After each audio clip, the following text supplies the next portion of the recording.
Ahora. Muy bien, ahí grabamos, estamos explicando entonces modalidad de final de Antiguo Testamento 1.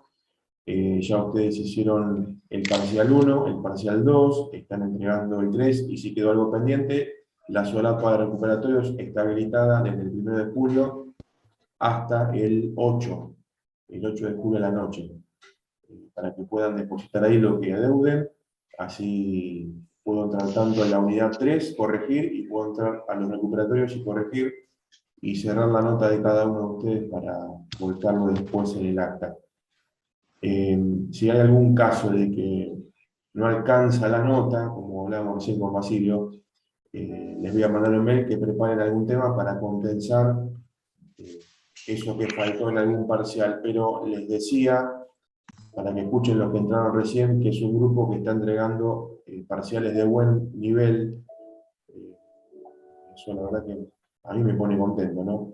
Que estén escribiendo de esa manera, que estén reflexionando, que estén sintetizando, logrando una síntesis de los textos, escribiendo en muy buen nivel, independientemente de si el texto tiene carátula, si no tiene carátula, y lo estético que uno eso lo va acomodando a lo largo de la cursada, ¿no? Eso es secundario, también lo valoro, pero es secundario, pero lo más importante es que ustedes puedan haberse acercado a los textos, los autores, sintetizarlos, comprenderlos, entenderlos, compararlos y después hacer las reflexiones que siempre les pido que hagan en el final del trabajo. Con eso yo evalúo y el final que nos vamos a encontrar, me dijeron recién 11 de julio, ¿no? Bien, que comparten con Nuevo Testamento. Vamos a dejar el Zoom abierto para los que quieran ir primero Antiguo, los esperamos y hacemos ese coloquio, y los que estén en Nuevo, no cerramos el Zoom, los esperamos hasta que termine, venga el último. Así que en eso quédense tranquilos, no estén pensando, uy, el profe Antiguo va a cerrar el Zoom. No, hasta que yo no termine de tildar a todos en la planilla del acta, yo no cierro. Así que eso es fundamental que lo tengan en claro. Y lo segundo, que el final no va a ser del tipo, a ver, Rodrigo, decime las perspectivas del Pentateuco, la Torá, de algunos exégetas alemanes. No, no van a hacer esa pregunta a matar, ¿no? Me gustaría que sea más bien un momento más de nuestro proceso cognitivo, de proceso de aprendizaje. El final tiene que ser eso también. No es una cosa que se la juegan en la final del mundo, el último penal, no. Eso no es el final, porque ustedes ya trabajaron arduamente. Parcial 1, leyeron un montón, escribieron, entregaron. Lo mismo el 2, lo mismo el 3. Ya hay un proceso de evaluación y de trabajo de 4 meses, ¿no? Y no nos jugamos la vida en un final, sino que el final corona el proceso, ¿sí? Ese tiene sentido, por lo menos en Antiguo Testamento. El final corona el proceso con un coloquio de, bueno, a ver, no sé, Darío, contame los aportes teológicos que te llevas de la Torá, del Pentateuco. Y Darío nos cuenta, bueno, a mí me quedó esto de Génesis, me quedó esto de Éxodo, me llevó esto para la pastoral, para la parte espiritual, eh, que puedan reflexionar y escucharse también mutuamente. Y si, no sé, alguno de ustedes está hablando y dice, no me acuerdo esta parte, puede saltar otro y complementar. Se dan cuenta como en la modalidad no es una cosa de sufrimiento, ¿no? De padecimiento, sino un diálogo entre todos, para trabajar la teología del Pentateuco y de los libros históricos. Obviamente en la parte introductoria también de la unidad 1, pero más me interesa que charlemos y para terminar de fijar en ese coloquio, en ese tiempo juntos, conocimientos en referencia al Pentateuco y a los libros históricos. Básicamente sería eso. Prepárense para un diálogo, ¿sí? Este, ¿Alguna pregunta sobre esto? ¿Está claro? Bastante claro, profe. Bien. Seguramente tendré un vocal, un profe que me acompañe. Siempre le pido por nobleza y por respeto, si tiene alguna pregunta a él, para ustedes, también lo podemos hacer participar. El profe ese que me acompaña también va a tener sus materias con sus estudiantes, así que también vamos a tener que hacer, se va congestionando, ¿no?, el tránsito de alumnos en la sala de espera, y hacemos entrar algunos de él, otros de los míos, pero tratando de que estén todos, ¿no?, porque si no, he tenido finales de Antiguo Testamento 1, la época que tomaba a uno por uno y temas, de las 5 de la tarde hasta las 10 de la noche, 11, una locura. Entonces hoy implemento este método de diálogo coloquio, entran todos juntos y hacemos la charla final. Y todo lo que se diga queda y complementa y se adosa a lo que ya trabajamos 4 meses, ¿no? Entonces prepárense para eso, más que nada. Así ya llegan relajados, no llegan con todos los nervios y la ansiedad.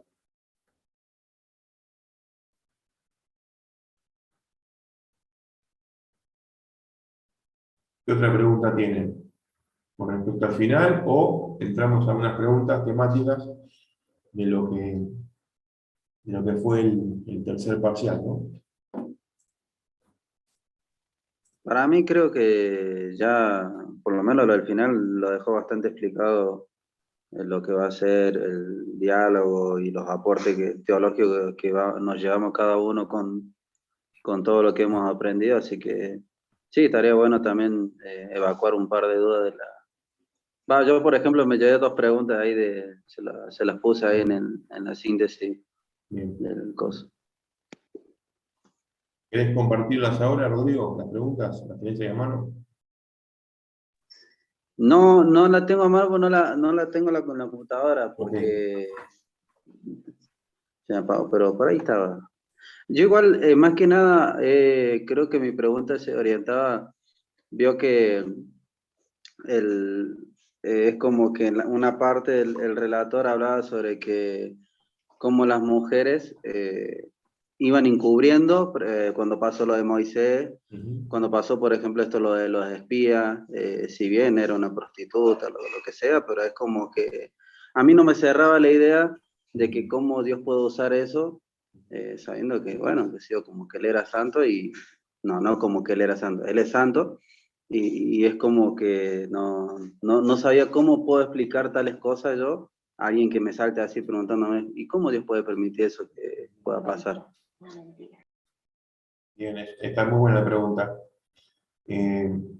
Quisiera elucubrar un pensamiento en base a esa pregunta, sobre todo la forma que tiene Israel de narrar las historias, que lo hace con propósitos no tanto para objetivar la historia fue así y punto, sino que lo narra para darle sentido al que lo va a leer, un sentido espiritual, de fe, sagrado, y para el judío hebreo de todos los tiempos que lo va a leer el texto, ¿no? Y tiene que interpelar ese texto. Entonces vemos en esos textos que vos decís, ¿cómo puede ser que Dios permita, acepte, el famoso término laissez-faire, ¿no? Dejar hacer, dejar fluir? ¿Cómo puede ser un Dios así en algunas narraciones, como el uso de una prostituta para la historia de la salvación, o de la astucia de algunos personajes que parecía poco ético, poco moral, ¿no? Entonces el escritor, sobre todo de la parte tercera, la parte de los libros históricos, donde se narra la historia sagrada de Israel, Josué, Jueces, Samuel y Reyes, hay personajes que vos decís, ¿y cómo Dios permitió esto? ¿Y cómo esto quedó en la Biblia? ¿Y cómo esta actitud es permitida por Yahvé, el Dios de Israel? Bueno, porque cuando se narran los textos desde el exilio, desde el sufrimiento y el dolor de no tener patria, no tener templo, no tener nada, los textos tienen que impactar a los lectores de tal manera, con las actitudes, con las tramas, con los relatos, los personajes, para que cuando el Israel del exilio y del post-exilio... Ya te lo pongo silencio. Dale, si no te ayudo acá. Ahí está, ahí te ayudé. Bienvenida.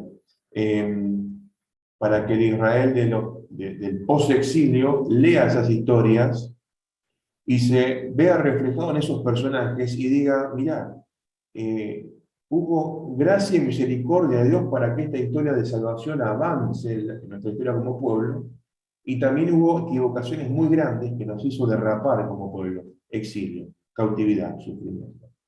Entonces no lo lean solamente los textos de libros históricos como si fuesen libros de historia, el manual de Santillana del libro de historia que vemos a Martín, Belgrano.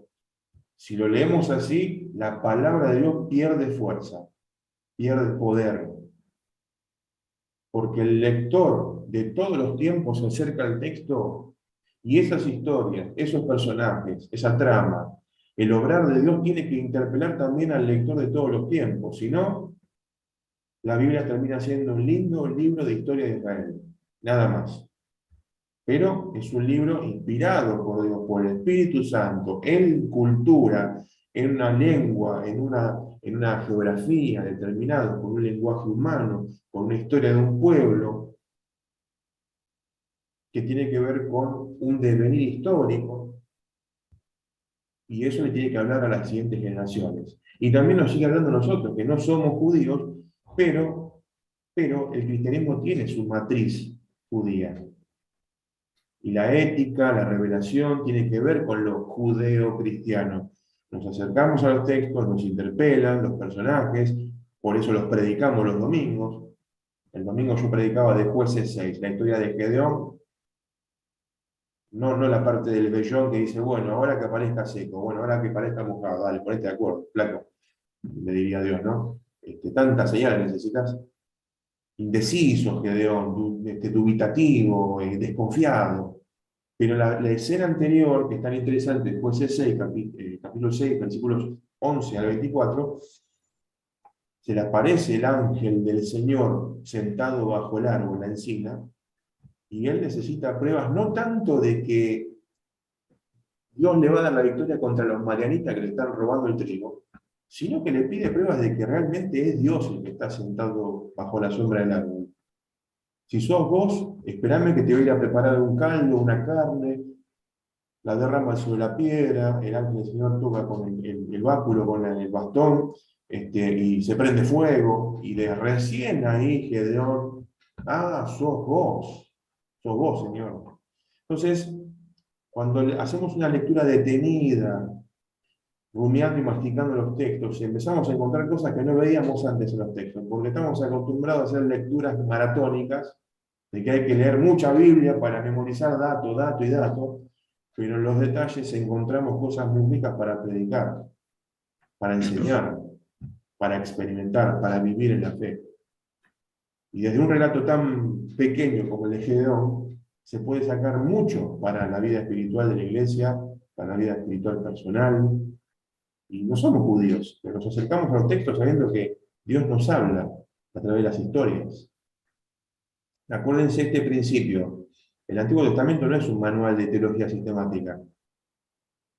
Ustedes calculo que ustedes en la carrera tienen teología sistemática o alguna materia más de corte teológico, ¿verdad? Calculo que sí. Y ahí sí están como dividida en compartimentos la teología, ¿no? La gracia, la Trinidad, el pecado, el hombre. Así estudiamos Claro, la teología. todavía no tenemos esas materias. Bueno, Creo que el segundo año.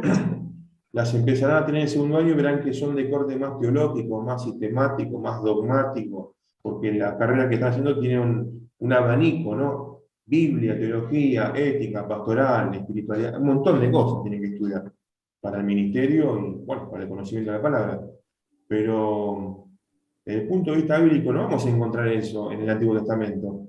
A ver, ¿dónde está la gracia de Dios en este capítulo? No, está disperso en historias, en relatos, en narraciones. Es como cuando vos te acercás a una historia, a un cuento, a una novela. Bueno, había una vez, y empieza tiempo, en la tierra el lugar, estos personajes, y que Dios se revela en relatos. Sí. Hay que cambiar el chip para leer el Antiguo Testamento. Claro, nos gusta leer a Pablo en Romanos, porque Pablo es bien ordenadito, ¿no? capítulo 1, la creación. Yo ya venía hablando de los tiempos, desde antes de los tiempos, y habla de los paganos, los judíos. Está bien sistematizado, Pablo, porque es un gran pensador y tiene una cabeza muy sistematizadora. Pero cuando vamos al Antiguo Testamento no vamos a encontrar eso. Encontramos historias, relatos, narraciones. Y hay que encontrar ahí a Dios. Hay que encontrar ahí la revelación de Dios en medio de la trama, los vericuetos, los personajes, las dificultades. Ahí se encuentra Dios. Y desde ahí podemos predicar.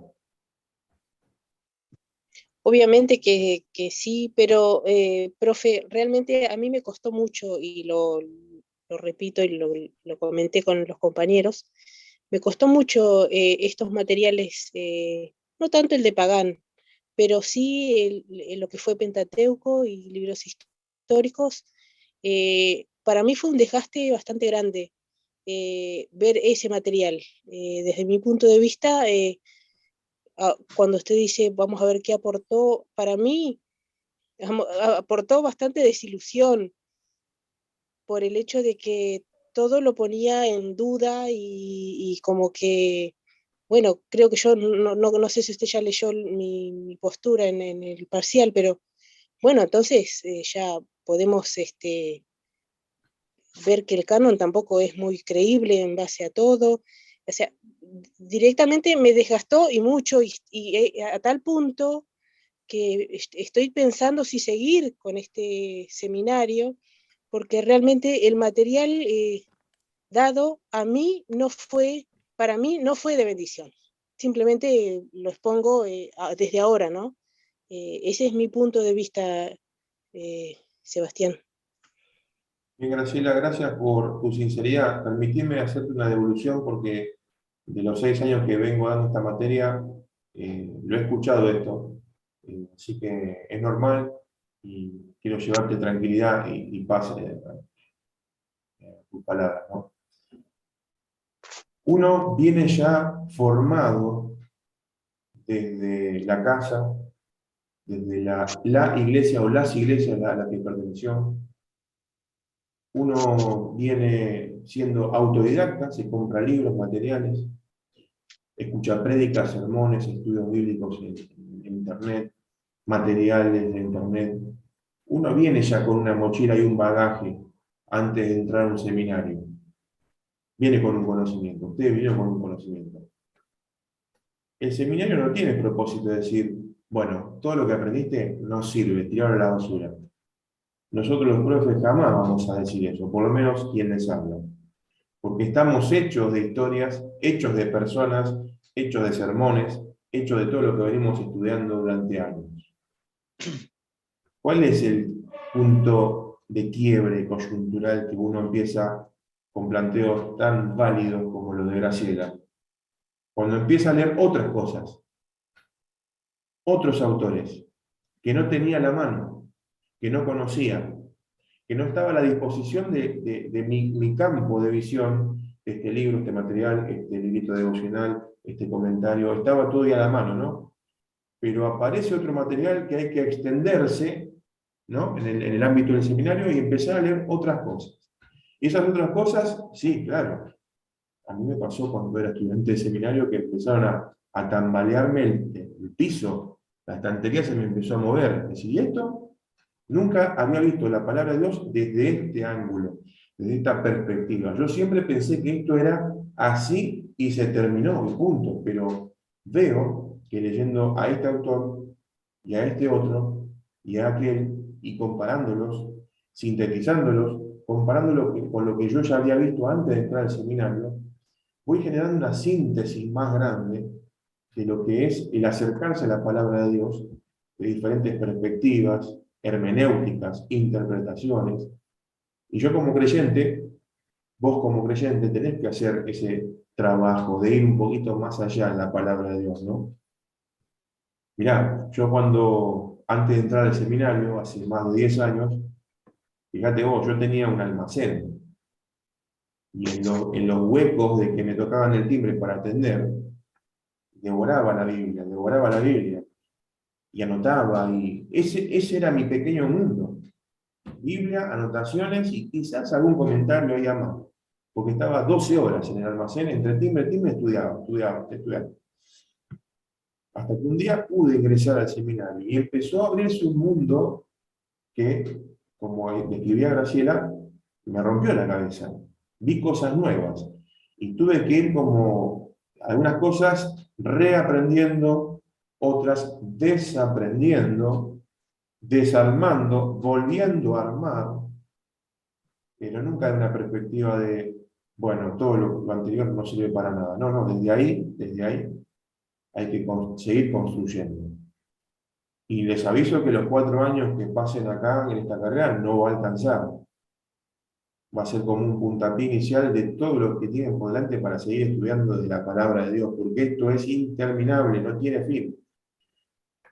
La Biblia, los autores alrededor que han escrito un montón sobre la Biblia, y todo lo que hay para leer, y estudiar, y meditar, y profundizar, y volver a ver un mismo pasaje de 30 maneras diferentes. Entonces esto es muy normal lo que está describiendo Graciela, ¿no? Ahora, esto nos tiene que ayudar para ir más allá, no solamente desde el punto de vista académico, sino desde el punto de vista de la fe. Yo quiero encontrar en esta profundización de la palabra, quiero encontrarlo más a Dios en los textos, en esas palabras, en estos libros de la Biblia. Quiero encontrarlo a Él, quiero conocerlo más y quiero experimentarlo como lo experimentaron esos grandes personajes del Pentateuco y de los libros históricos. Y cuando veamos los profetas, y cuando veamos los sabios de Israel, y cuando veamos la apocalíptica en Israel, y todos esos grandes temas, verlo, encontrarlo a Él. Entonces, sí, ¿estudio riguroso? Sí. En un seminario, nivel terciario, sí, a fondo. Pero eso no me tiene que apagar a mí la fe, decir, bueno, al final esto nunca pasó, esto no es histórico, esto, ¿para qué estudiamos? Sino que tiene que llevarme más allá de la fe, de un encuentro con el Señor en la palabra. Y después compartirlo con otros. Enseñar, predicar, acompañar. Si el estudio profundo de la palabra no me da más amor por mi prójimo, más misericordia, un sentido de comunidad, bueno, ¿para qué la leemos, no? Y al final no me produce eso a mí. Estoy leyendo simplemente como Profe, literatura. Sí. ¿cómo está? Bueno, antes que nada, perdón si escuchan ruido, estoy acá en el consultorio de mi esposa en la sala de espera. Ella está en el seminario también y justo ahora está con un paciente. Así que bueno, por eso está mucho ruido. Lo que dijo Graciela, creo que era el nombre, Graciela, nuestra compañera, creo que eh, a mí me pasó un poco, no cuando empecé a leer el material del seminario, sino cuando empecé por ahí a escuchar debates, charlas o a leer libros, como usted dice, de autores que estaban fuera de mi alcance. Eso yo lo hice unos meses antes de entrar al seminario y es como que ya estaba al tanto de ese tipo de cosas, así digamos al vuelo de pájaro, como se dice, no tan específicas, pero bueno, creo que está bueno, a mí sí me gustó el material porque está bueno que uno vaya sabiendo, digamos, con qué tipo de objeciones se puede encontrar o con qué tipo de cuestionamientos, y que saber, digamos, que la convicción de que la Biblia es la palabra de Dios y todo eso viene del Espíritu Santo, eh, y que no, por ahí recibimos un cachetazo fuerte cuando hablamos con personas que están dentro de todo preparadas y nos salen con cuestiones raras que nosotros nunca la habíamos escuchado, y está bueno el material para mí. Y, por ejemplo, yo veía en el grupo, nosotros tenemos un grupo de WhatsApp con los chicos, que estaban como sorprendidos algunos chicos porque decían que cómo puede ser que alguien como cristiano diga que es mitología la creación, supongamos, o como que tiene y yo creo que por ahí le exigimos nosotros a la Biblia cuestiones que sea un libro de historia, como usted dice, cuando no es un libro de historia, es un libro teológico. Entonces, yo lo animo a los chicos a que eso no se desalienten si ven como que, bueno, pero no es exacto, porque, digamos, no le tenemos que exigir a la Biblia algo que no es un libro de historia ni de biología, Y si el relato de la creación alguien lo considera como mitológico, puede seguir siendo cristiana esa persona.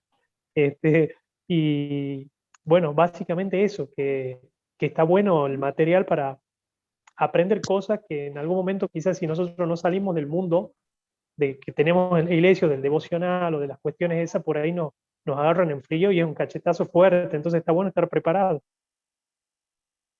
Bien, Benjamín, gracias. Yo creo que no, el decir que es una mitología nada más o algo sobre la creación y seguir siendo cristiano, creo que es incompatible. O sea, ¿crees o no crees? Me parece a mí, ¿no? Me gustaría aclarar No, una vez más para mí, sí. el tema del mito. Me parece que es pertinente. El hombre bíblico que está escribiendo, recuerden que no tiene nuestra mentalidad, no tiene nuestra cosmovisión, no tiene nuestra mirada de la realidad. Partamos de esa base, porque a veces pensamos que nos acercamos a textos tan antiguos como Génesis y creemos ingenuamente que no son familiares los textos. Pero es un texto que se produce desde un pueblo llamado Israel, desde una lengua que es la hebrea, desde una cultura que es la semítica, que no tiene nada que ver con nuestra cultura occidental, contemporánea, atravesada por Occidente. Entonces ya tenemos una distancia abismal con lo que estamos leyendo. Primero, el hombre antiguo, el hombre bíblico, cuando escribe de sus realidades, que son sagradas, todo lo que lo rodea al hombre antiguo, el hombre bíblico, es sagrado. Sentarse a la mesa es un ámbito sagrado. Toda cuestión fisiológica del cuerpo es sagrado.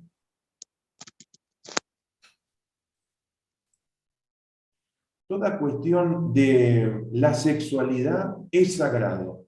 Todo está revestido de sacralidad, de Dios para el hombre antiguo, el hombre bíblico. ¿Vamos hasta ahí? Entonces, cuando relatan estos grandes acontecimientos, Dios creador, la creación y coronada por el ser humano, temas como el pecado, o llamado por la teología la caída, y el comienzo del pecado, diferentes pecados que atraviesan la historia humana, como el matar a tu hermano, el fratricidio, o la perversión cada vez más grande que acorta la edad de las personas. Es decir, son relatos que tienen que ver con esa cosmovisión y esa manera de relatar, de pensar y de ver la realidad del mundo antiguo. No le podemos exigir, decía recién la palabra de Isabel también, exigirle a la Biblia que se escribió hace más de 2000 años, que se adapte a nuestra mentalidad moderna, contemporánea. Es al revés el proceso. Es meternos en los textos, trabajarlos exegéticamente, hermenéuticamente, en su contexto, y perderle temor, perderle el miedo a la palabra mito. ¿Por qué? Porque hemos sido formateados en nuestra cultura occidental contemporánea, hoy, en los medios van a escuchar los 10 mitos para bajar de peso. ¿Qué te están diciendo? Las 10 mentiras. Mito igual mentira. Así se le interpreta la palabra mito. Pero la palabra mito, en relatos antiguos como la Biblia, justamente lo contrario. Es contar la realidad, la verdad, teñida de Dios, abarcada por la sacralidad y la santidad de Dios en todos los ámbitos de la vida, con esa forma que tiene de hablar el hombre antiguo, esa forma de escribir que tiene el hombre antiguo, con imágenes, con símbolos, cargada de colores, de animales, de expresiones, de ilustraciones, cargado, que nosotros no lo expresaríamos de esa manera porque no es nuestra manera de pensar, no es nuestro lenguaje y no lo escribiríamos de esa manera. El hombre antiguo refiere, remite de otra manera a los acontecimientos que experimenta desde su fe ante Dios. Eso partiendo de esa base, ¿no? Profe, entonces justificaríamos, porque yo cuando leí el último material cuando hablaba de Josías, que reformó el templo, que tiró imágenes, objetos de adoración, y cuando esa parte, cuando decía que Salomón también había creado objetos de adoración, habían habitaciones altas, es como que yo me había enfurecido porque digo, realmente me metí tanto en la historia que dije, realmente es lógico que Dios se enoje cuando él había declarado, ¿no?, en Deuteronomio las bendiciones y las maldiciones, ¿no? Como siempre decimos. Pero entonces yo decía, usted me está diciendo que yo lo tengo que entender al hombre antiguo, ¿no? Entonces yo tendría que entender o justificar que ellos habían hecho eso, o sea, habitaciones para adoración al dios de la fertilidad, al dios de los caballos que tenían en la entrada del templo, que era para el dios del sol, creo que era, o no me acuerdo bien, pero bueno, es como que se inclinaban a la idolatría, y era factible que ellos se inclinaran a la adoración fácilmente por tener esa mirada mitológica. El tema de la idolatría es un problema que Israel va a tener en toda su historia. Siempre lo va a tener ese problema de que Dios y los Baales, Dios y las divinidades cananeas, Dios y las divinidades mesopotámicas, siempre se está disputando el amor o la devoción a la adoración de Israel. Entonces Israel siempre es tentado de este culto es más atractivo, del de Canaán, que el de Jerusalén o que el que ofrecen los sacerdotes hebreos, ¿no? Entonces, los textos nos muestran el pecado, la desviación, la perversión de Israel al irse del cumplimiento de la Torá y hacer lo que vos describías, ¿no? La adoración de imágenes, la adoración de las divinidades cananeas. Acuérdense que Israel, cuando entra a la tierra prometida, según el relato de Josué, es una conquista arrolladora. Echan a todo el mundo, es una cosa victoriosa, de 10, perfecta. Cuando vos lees Jueces, Israel termina conviviendo. Es un pH, Israel. Tenés que convivir con otros pueblos, porque no queda otra. No pudimos terminar de expulsar a todos. 2 libros están en el canon, pero te relatan de manera diferente los acontecimientos. Entonces, estos grandes problemas como la idolatría, hay que leerlos en clave de los judíos que van a leer esos textos años posteriores. Tienen que ser conmovidos, interpelados, sacudidos a que no vuelvan nunca más a la idolatría, porque la idolatría los llevó al exilio, los llevó a la pérdida de Jerusalén, de la tierra, del sacerdocio, del culto, del templo, de su Dios. Miren, una frase que se estudia cuando estudiamos hermenéutica. La historia nunca es lo que fue. La historia es lo que se recuerda. Si yo te digo a vos que me cuentes una historia de tu vida que pasó hace 20 años, no me la vas a poder relatar tal cual pasó, con objetividad y precisión quirúrgica. No vas a poder. Porque la historia no es lo que pasó, es lo que se recuerda. Y agregarle este agravante. Cada década, cuando la contás esa historia, le vas incorporando un detalle que no estaba hace 10 años atrás. ¿Dónde apareció ese detalle? A vos te atraviesa en tu vida diferentes circunstancias y le vas adosando y agregando a esa historia original cosas que te van pasando a vos en tu vida. Y quizás el pariente que te escucha, el tío que conoce la historia, te dice, pero eso no fue así, ¿eh? Ese detalle yo no me acordaba. Es un detalle que vos le agregaste por tu vivencia a lo largo de tu historia. Bueno, eso de manera personal particular. Imagínense la historia de un pueblo entero. Un pueblo entero que tiene 3 milenios ya, más. Imagínense eso. Que va releyendo, reactualizando, reescribiendo sus grandes tradiciones y las tiene que releer y reescribir y reinterpretar, y le van pasando cosas en el medio como pueblo, y reescribe de vuelta las grandes historias del pasado, pero a la luz de esos acontecimientos que vive en el presente. Eso es historia en la Biblia. Esos son los relatos. Por eso la exégesis moderna, ¿qué hace? Agarra un relato y dice, bueno, esto probablemente sea de esta época. Agarra el bisturí. Esto probablemente sea de esta época. Este pedacito es de esta otra época. Este pedazo es de mucho más adelante. Con esta frase, esta manera del lenguaje, a esta palabra, hay una palabra en arameo acá, es del posexilio.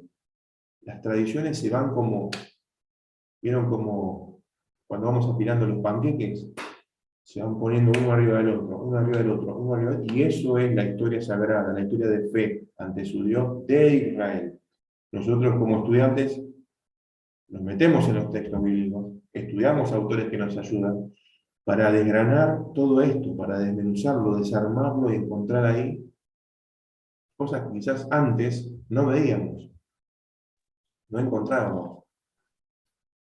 Profe, Sí, yo quería agregar que dentro de lo que yo vengo sacando en limpio de la materia, para el trabajo que hicimos en el primer parcial, Pagán es como que nos acomodó con un montón de datos y un montón de cosas específicas, nos acomodó, nos ubicó en la historia, y después con García López, viendo los estudios del Pentateuco, a mí me da la sensación también de que hay como una especie de movimiento cíclico, porque arrancan con una teoría X y después cambian, y después al tercer o cuarto punto vuelve el siguiente sobre la base de la anterior y toma una parte pero le agrega lo suyo, claro. y así y va como creciendo, ¿no? Ujú. Y después Adinac termina explicando como más claramente la historia de Deuteronomista. Pero a lo que iba era, a mí me pareció fantástico el concepto de que Dios siempre nos quiso hablar a todos a través de eso. Pero además de tener amor con nosotros para dejarnos el mensaje, tuvo amor con la persona que lo escribió, porque si tenía que decirle exactamente al que escribió lo que nosotros necesitábamos escuchar hoy, el que escribió no iba a entender nada lo que estaba escribiendo. Entonces le dio la revelación en su contexto histórico, cultural, etcétera, etcétera, para que lo pueda escribir, y aún así, digamos, sopló en ese texto para que nos llegue hasta hoy y lo podamos entender de la manera que necesitamos hoy. Bien, buen punto, interesante esto que decís. Distinguiendo dos grandes actos, la revelación por un lado y la inspiración por el otro, ¿no? La revelación es definida como la autocomunicación de Dios, de su ser, de su misterio, se sale de sí mismo para autocomunicarse de quién es Él y cuál es su obra hacia la creación. El primer acto de revelación que hace Dios es la creación. Acá nos estamos metiendo un poco en dogmática, en sistemática, ¿no? Pero es importante porque el Dios que vemos en el Antiguo Testamento, que se revela justamente desde Génesis 1, realiza un primer paso, un primer acto, que es salir de sí hacia un otro que es la creación. Entrar, digamos, en las coordenadas del tiempo y del espacio, lo finito, la finitud. Es el primer acto de amor de Dios. Salir de sí mismo hacia la creación, como Dios creador, y mantener comunión, porque Dios es creador y providente. La sustenta a la creación, ¿no? Primer acto. Y se revela a través de la creación, de lo creado. Pero también ese Dios creador se revela a través de la redención. Por eso llama un pueblo, con un plan, un destino, un horizonte, una esperanza, para que ese pueblo sea luz de las naciones y desde ese pueblo venga el Mesías. Entonces, el primer gran acto de amor y de revelación es la creación, pero el segundo es la redención, en Israel y en Jesucristo, para todos los pueblos, para todas las naciones. Y el tercer gran acto, podemos cerrar esta especie de serie con 3 temporadas, sería la consumación de los tiempos. Cuando el mismo Dios que aparece en el origen va a aparecer y se va a revelar en el final, en la consumación. Entonces Dios se va revelando. Y los autores bíblicos, hablamos de revelación, ¿no? Los autores bíblicos, los agiógrafos, los escritores sagrados santos, en su contexto, como decía Basilio, en su lengua, en su tiempo, en su cultura, en su geografía, en la manera que conciben esa realidad, desde ahí son inspirados. Tenemos que sacarnos, lo digo respetuosamente, por favor, ¿no? Sacarnos el chip de la cabeza de que Dios dicta al autor bíblico palabra por palabra, como diciéndole, a ver, Isaías, copias, dale, agarra el lápiz. Bueno, está bien, Señor. Dile a mi pueblo, como si fuese el dictado de la primaria. Eso no tiene nada que ver con la inspiración divina. No tiene nada que ver. Y eso está en nuestra cabeza a veces, como un dictado de primaria. Y la inspiración tiene que ver con el autor encarnado en la historia de su pueblo, en la historia humana, rodeado de otros pueblos, y en su propio pueblo, que en este caso es Israel. Revelación, inspiración. ¿Sí? Eso es muy importante que lo tengamos desde el vamos como estudiantes de teología, estudiantes de Biblia, ¿no? Bien. ¿Qué más tenemos por ahí?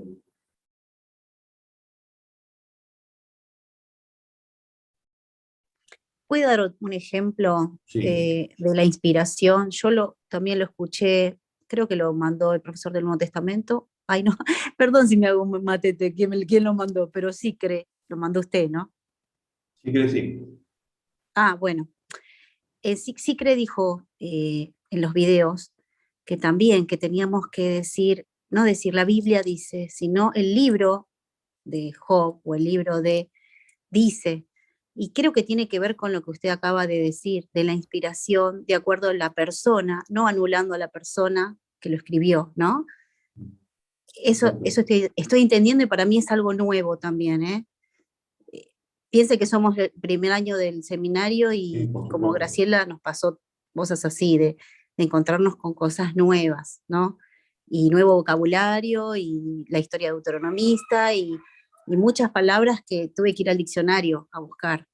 Así Bien. que bueno, creo que por ser este primer cuatrimestre aprendí bastante y sobre todo esto, ¿no? De que yo también tenía la idea de que la Biblia es inspirada por Dios y como que el que escribía era como anulado, pero es como que ahora entendí de que no, que se respetaban las particularidades. Lucas era el médico tenía una visión griega y era diferente a los que eran judíos, a Mateo, a todos los otros.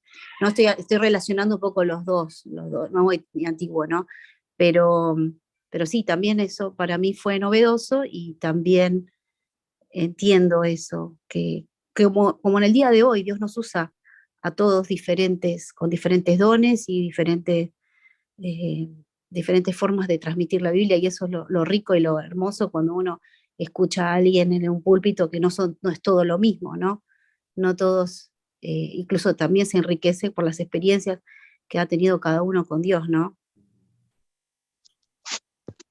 Mi pregunta era esa, si usted me puede dar desde la Biblia algún otro ejemplo de una característica de algún libro, eh, en lo que se vea que fue inspirado, no que fue directamente como un dictador que dictaba y el otro escribía.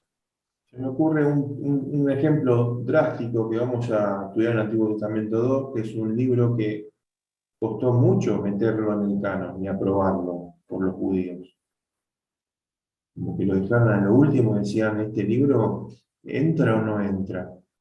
Y es Eclesiastés. Uno lee Eclesiastés y termina después de 12 capítulos diciendo, ¿y este hombre dónde tiene su fe? Eh, ¿Cómo concibe a Dios? ¿Cómo vive su espiritualidad?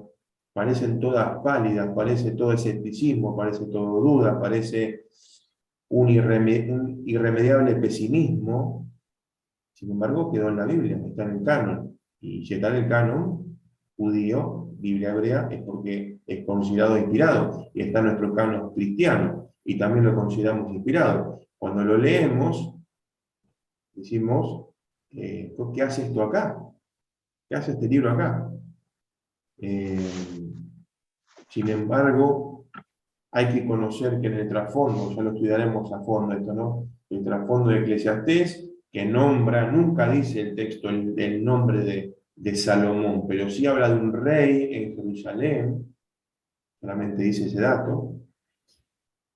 Pero ese libro, por ejemplo, cuenta, relata, quizás de los tiempos de este rey de Jerusalén, que probablemente sea Salomón en el siglo X, pero el libro de Eclesiastés se escribe recién para el siglo III antes de Cristo, tiempo en que los griegos han invadido Jerusalén y han usurpado y han subyugado a Israel, siglo III. Y muchas de las cosas que dice Eclesiastés tienen que ver con ese trasfondo histórico, donde la invasión griega, sobre todo su facción seleucida, que lo veremos más en el siglo II, está presente sobre Israel. Y toda la reflexión que hace Eclesiastés de la vida, de la realidad, tiene mucho que ver con ese contexto de fondo. Pero remitiéndose y citando para darle autoridad, este fenómeno ya lo estudiaremos, o ya dijimos algo de la pseudonimia, cita a alguien de autoridad, de alguien con mucho peso en Israel, que es Salomón, pero se escribe y se redacta recién en el siglo III antes de Cristo. ¿Es inspirado o no es inspirado? Si está en el canon, se supone que el judaísmo lo aprobó y el cristianismo también. Está ahí, cuesta digerirlo porque dice cosas muy densas, muy pesadas, pero muy útiles, pertinentes a los tiempos que corren.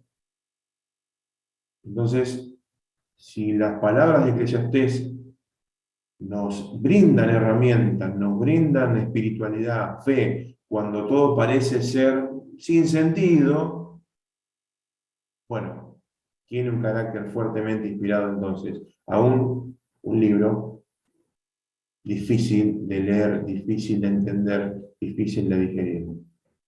Es un ejemplo que se me ocurre en este momento, ¿no? Y algo más, Mariana, vos hablabas de Dios, en su revelación, la historia se revela en un pueblo, en su cultura. Ya veníamos hablando un poquito recién con Basile también, pero se me ocurría esta metáfora, ¿no? Esta ilustración. Dios en su revelación necesita un recipiente, y el recipiente es humano, es Israel, o si querés, antes la humanidad y después concretando con Israel y después la suma revelación que es Jesucristo. Pero la revelación de Dios, el misterio de Dios, lo que significa eso, la trascendencia de Dios, necesita derramarse, venir, llegar a un recipiente humano.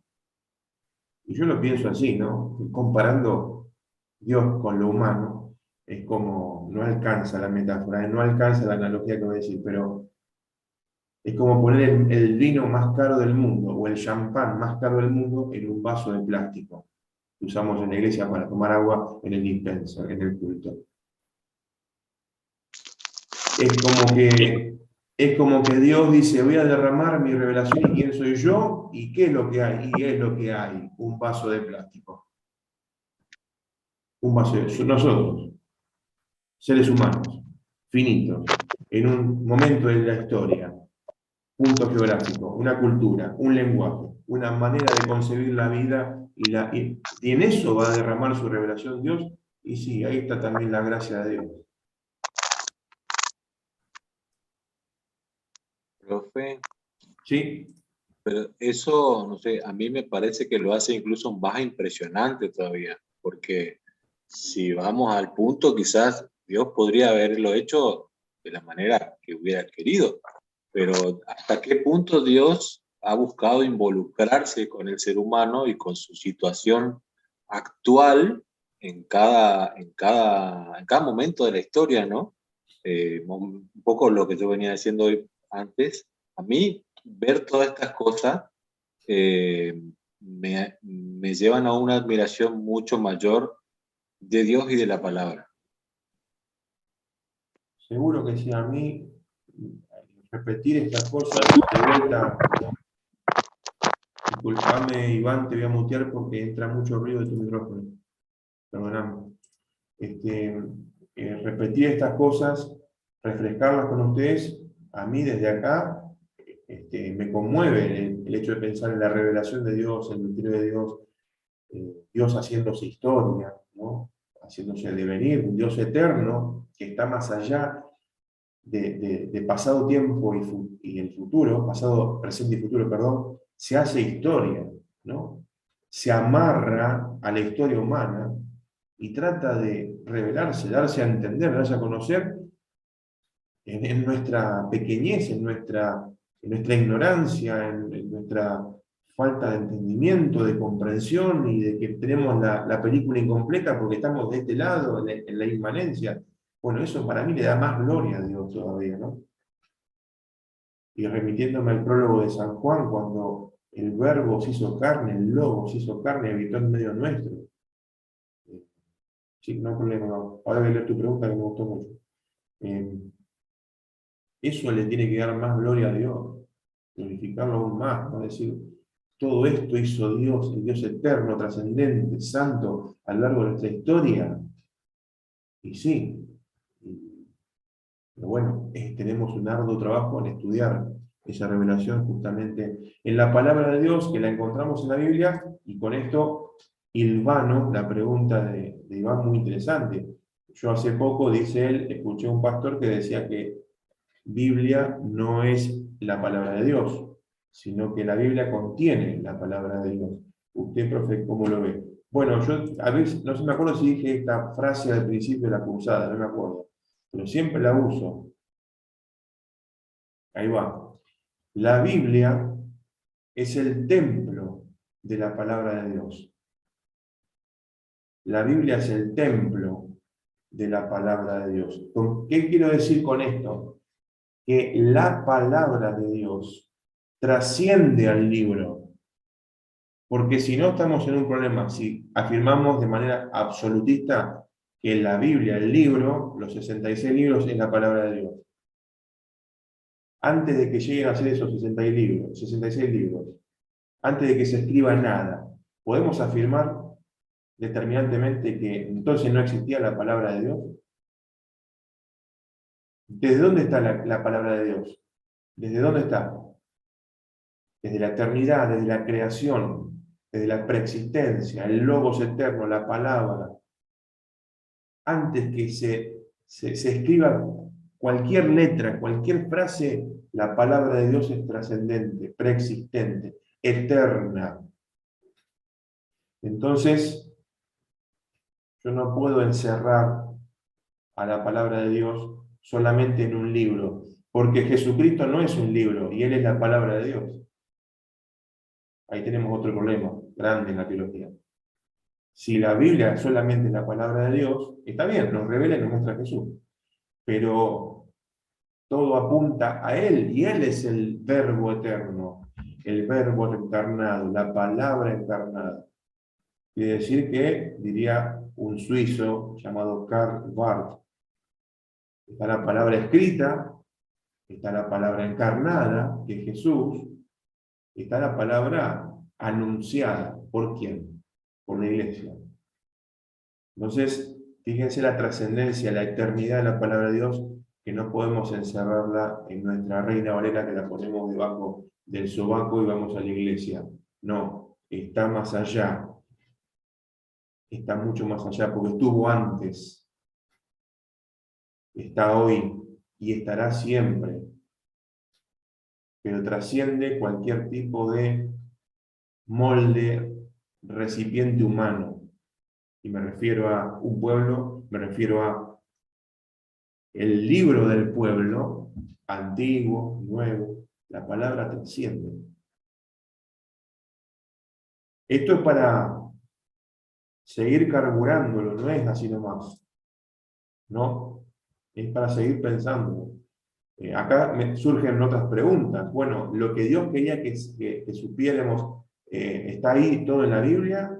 ¿O hay cosas que Dios en su misericordia y gracia no nos permite porque no lo entenderíamos, no llegaríamos a comprender, no nos daría la cabeza? Y bueno, quizás lo sabremos cuando estemos en su presencia. Pero tenemos su palabra. Y estoy bastante de acuerdo con lo que dijo ese pastor, Iván, que tiene que ver con la frase que yo tiraba, ¿no? Que la palabra de Dios contiene, perdón, la Biblia contiene la palabra de Dios. Porque Biblia en griego es libros en plural. Libros. Y nosotros somos una de las 3 religiones del libro: el judaísmo, el cristianismo y el islam. Hay otras religiones que no tienen como centralidad el estudio de un libro, por ejemplo. Nosotros sí, pero nos quedamos solamente con esa perspectiva y visión, o la palabra de Dios realmente es eterna, trascendente, preexistente. Bueno, esto es Biblia, pero también es reflexión teológica, ¿no? Hay que ir un poquito, un escalón o 2 más arriba. Está bueno que lo pensemos esto.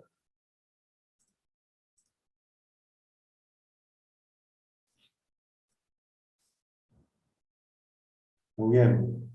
¿Tenemos algo más para compartir, para pensar, para opinar, para preguntar, para reflexionar?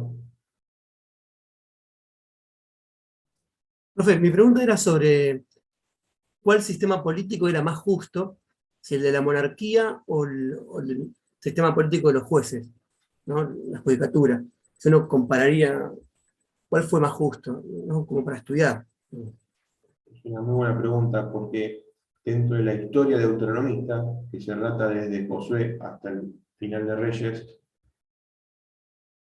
como que el autor deuteronomista que está escribiendo esta historia desde el exilio, probablemente nos esté haciendo un guiño como lectores, de decir que la época de los jueces era más ideal que la de los reyes. Acuérdense todas las luchas que tuvo la transición de los jueces a los reyes. Danos un rey como los otros pueblos, Samuel. En Samuel hay un quiebre, ¿no? Están diciendo el sistema de las ligas tribales, la anfictionía, los jueces, basta ya con este sistema. Tenemos un rey humano. Y con eso no desechaban solamente al profeta Samuel, recuerden los textos, desechaban al rey, Yahvé, Dios, porque el rey de Israel era Dios y operaba y se manifestaba y liberaba a Israel a través de sus agentes, sus sofetim, los jueces.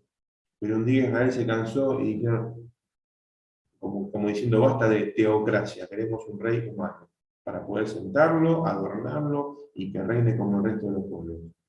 A tu pregunta, Rodrigo, probablemente haya sido más justo, más ideal, más, por lo menos lo que cuenta el deuteronomista, ¿no? Más, digamos, mejor, para poner un adjetivo, el tiempo de los jueces que los reyes. Mirá, el domingo predicaba sobre Jueces 6, la historia de Gedeón, y cuando estaba leyendo un comentario, justamente de Secret, las 2 historias de Gedeón y inmediatamente uno de sus hijos, Abimelech, son 2 historias en Jueces 6 y 9 que el deuteronomista contrasta lo que es un juez y lo que es alguien que se autodenomina o se autonombra rey. Gedeón, con todos sus problemas, miedos, incertidumbre, de confianza, es un gran juez que repele a los madianitas, a los amalecitas y otros pueblos orientales. Un gran juez, uno de los más grandes jueces. Y Dios se manifestó, y Israel con Gedeón funcionaba, iba bien. Ahora uno de sus hijos, llamados Abimelech, que fue un sinvergüenza, un tránsfuga, un perverso, es el modelo de una monarquía que intenta emerger, pero es un desastre. Es un desastre lo que hace. Entonces, no es solamente historia de Israel, no. El autor que quiere mostrar de fondo, mirá lo que es lo que fuimos en la época de los jueces, el modelo de Gedeón, y mirá lo que fuimos con lo que empezó a emerger de a poquito con Abimelech. Dos modelos, el juez y el rey. Obviamente que el deuteronomista prepondera y prima la figura del juez antes que el monarca.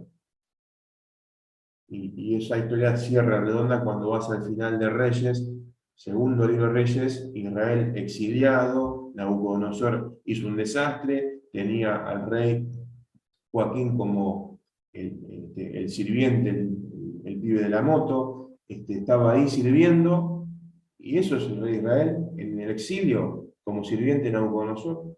Y sí, llegaron hasta ese punto por el pecado, por la idolatría, por olvidarse de Dios, por desobedecer la Torá, por haber pedido allá atrás en la historia, rey.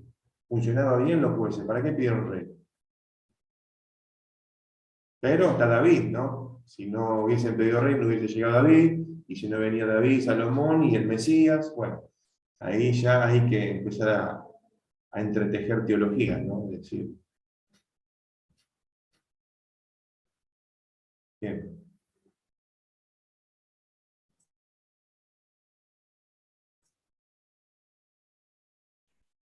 Muy bien.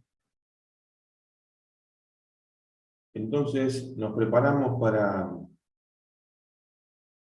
entregar las cosas que queden en esta semana, encontrarnos la semana que viene en conexión del Zoom, del final.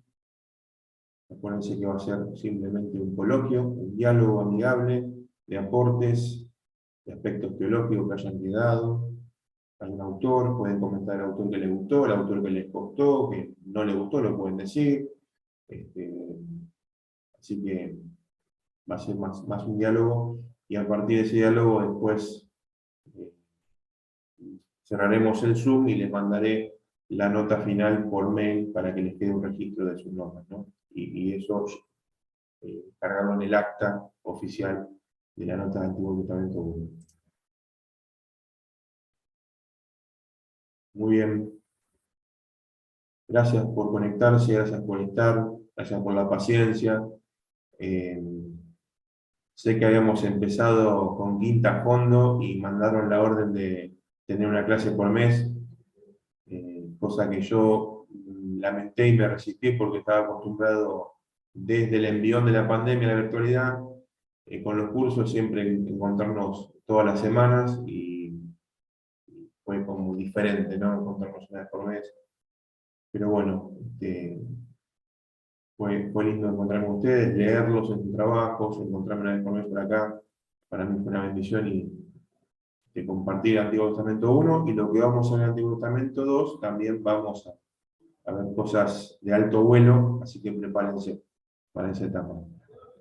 Gracias, que el Señor les bendiga mucho. No, gracias, profe. Y sigamos profundizando en su palabra. Un abrazo. Abrazo a todos. Que se les bendiga. Gracias. A Muchas ustedes, bendiciones. gracias. Bendiciones.